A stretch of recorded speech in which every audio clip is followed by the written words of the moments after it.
Hello, everyone. This is Kevin Magida, a real estate broker by day, movie lover by night, and welcome back to another episode of Magida Movie Minutes. I want to tell you about the movie I saw over this weekend, and I saw the movie Sausage Party. And first thing I want to note, if you are a parent, just because this is a cartoon, do not think that you can take your kids to go see this. This is an R-rated movie, and it is a very R-rated movie. Keep that in mind. With that said, let's just jump right into it. The movie is about it takes place at a grocery store where pretty much everything is alive. So all of the food, anything that's pretty much sold there is alive. And they think that the world is great and nothing bad's ever really going to happen to them. And once they leave the store, their life is going to be even better, which unfortunately they find out is not the case. And all the hilarity ensues with that. What I thought about the movie, I thought it was a good movie. I didn't think it was a great movie. I thought that there was a lot of jokes in the movie that didn't really hit me that well. There were some parts where I was cracking up and just almost in tears, but there was other jokes that I didn't really get it. I didn't think that they were that funny. It's most of it is really some dumb humor. If you're really into like the dumb humor type movies, I mean, if you've seen any Seth Rogen's movies, some of them are a little bit more intelligent than others, but this one had especially a lot of dumb humor in it. So I wasn't a big fan of that. But yeah, like I said, some of them were just hilarious. Most of the humor in this movie deals with food puns, obviously, because food is a big part of the movie.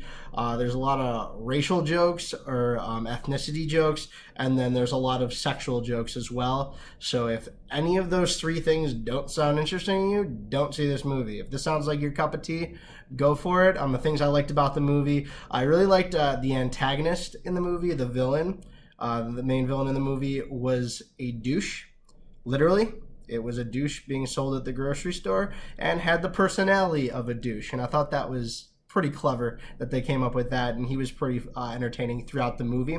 But as well as I really liked the cast as well. They had a huge cast. I'm just going to read this cast off to you really quick.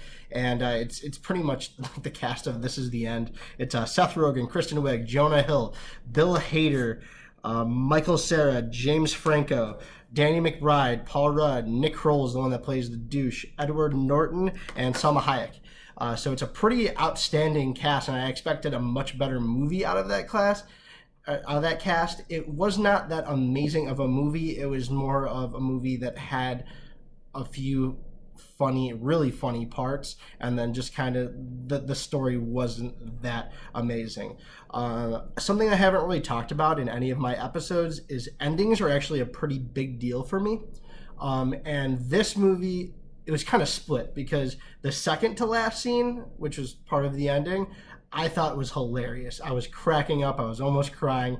It was great, and I don't want to ruin it for anybody that's going to see the movie, but it is very extremely inappropriate, but I couldn't stop laughing. But the very last scene in the movie, I thought was really off-putting. It was weird. They kind of went in a direction that did not connect with the rest of the movie, kind of broke the fourth wall. Once again, don't want to ruin it for anybody, but it just didn't really hit me that well. So to give this movie a review out of 5 stars, I give it like a 3.5. It was, like I said, it wasn't a bad movie, but at the same time, it wasn't something where I was just like, this is amazing, you have to go see it right now. I would suggest that you see this movie, but I would not necessarily run out to the theaters. Wait till it's on Redbox, go see it on DVD. But I actually kind of want to see it again just to kind of digest it. And like I said, a lot of the jokes really made me laugh. So I tried to do it a little bit quicker today. I didn't want to go into too much detail and let you guys watch an 11-minute one because that was Suicide Squad for the last one. So that's it for this week. If you want me to see anything else or review anything else, let me know in the comments. You can reach me on Twitter at KMagida. Until then, have a great week, and hopefully I'll see a good movie this weekend and be able to talk about it next week. Take care, guys.